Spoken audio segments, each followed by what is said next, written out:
Alors, que peut-on dire de la diffusion et de la réception des lettres du Congrès américain au Québec?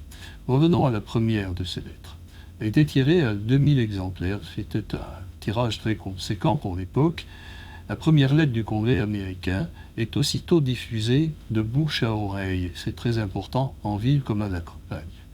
Des marchands anglais, d'ailleurs favorables à la cause américaine, tout en faisant circuler cette propagande dans la province, allaient acheter du blé, par exemple, aux paysans et leur parler de ces lettres du Congrès américain.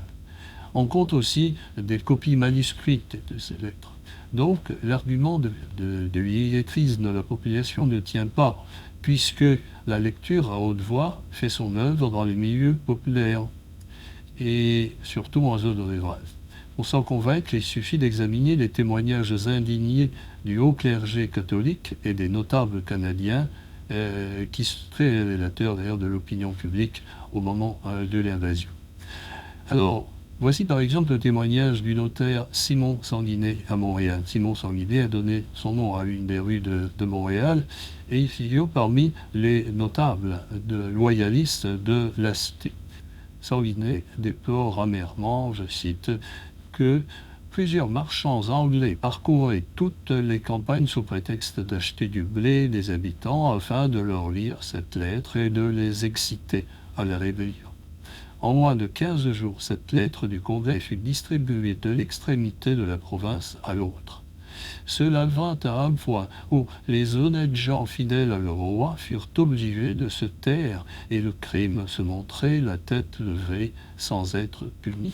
Alors on voit bien l'esprit et la crainte donc des autorités. Même son de cloche d'ailleurs chez cet autre notaire loyaliste à Trois-Rivières. Il s'appelle Jean-Baptiste Badeau. Il déplore amèrement l'irréligion et même l'hostilité de ses concitoyens à Trois-Rivières. C'est que dans cette ville, à mi-chemin entre Québec et Montréal, on se méfie des autorités. Aux limites de la ville aussi se trouve le domaine des forges du Saint-Maurice à Trois-Rivières, qui est un foyer de rébellion. On soupçonne sa direction d'appuyer l'invasion américaine et même de vendre ou d'offrir des boulets de canon aux rebelles durant le siège de Québec. Par exemple, Christophe Pellissier, le directeur des forges, est un ardent républicain. Il va devoir s'enfuir pour échapper aux représailles britanniques. Lui-même soupçonné de traîtrise, l'inspecteur des forges Pierre de Salles-Laterrière, à qui j'ai consacré une biographie, Laterrière sera emprisonné avec d'autres intellectuels pro-américains, comme Fleury Méplé, l'imprimeur du Congrès, le pamphlétaire Pierre de Calvé et l'avocat journaliste Valentin Jotard, dont il a déjà été question. Alors, qu'en pensent les autorités de Trois-Rivières? Il faut parler de Pierre Saint-Onge, le grand vicaire de Trois-Rivières. Il tenait, lui, en piètre estime les officiers des forges du Saint-Maurice, tout comme ses propres paroissiens d'ailleurs. Et Saint-Onge organisait alors des messes et des neuvaines en appui aux autorités coloniales. Mais avec quel effet sur ces oreilles? Voici ce que déplore le notaire Badeau. Pendant toute la neuvaine, le monde a été assidu à la messe et au salut, et il s'y trouvait de très bons chrétiens.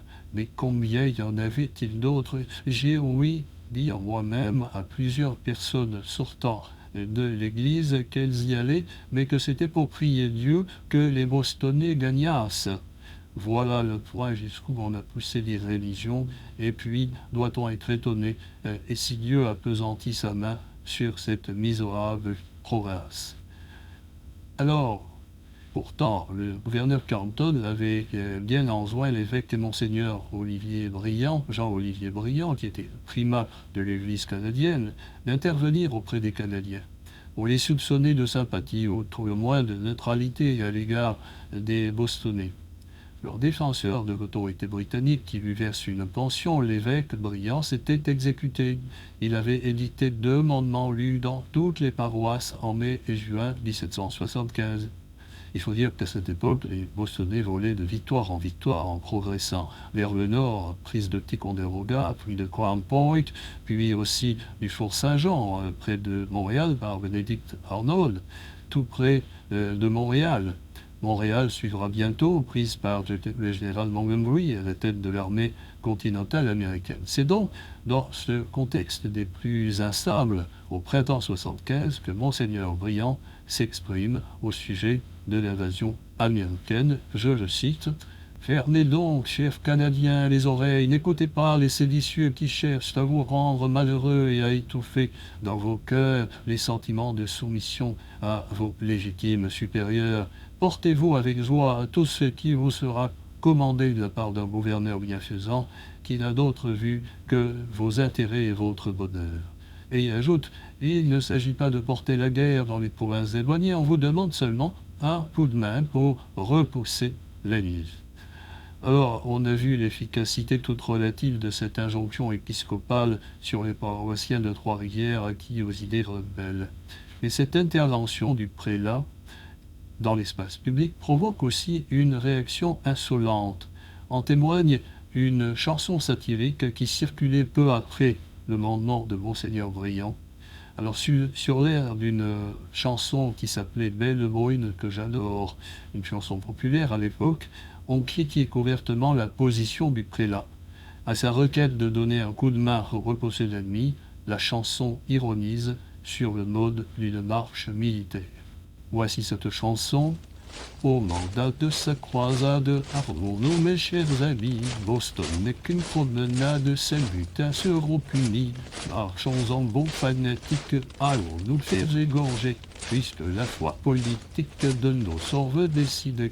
Et alors, faisant allusion à la pension que le gouverneur accorde à Monseigneur Briand, une strophe de la chanson le traite à mot couvert de vendu. Je reprends. Et par nos braves prouesses dans les combats, méritons qu'on augmente avec largesse du prélat la pension. D'autres exemples d'indiscipline et même d'hostilité illustrent cette guerre vue d'en bas entre 1775 et 1776. Ils feront l'objet de nos prochaines capsules. Au terme de ces observations sur la réception de la propagande américaine, je vous invite donc à écouter deux spécialistes de cette invasion américaine qui compléteront utilement mon propos. Il s'agit de Dave Noël et de Pierre Brunette. À suivre.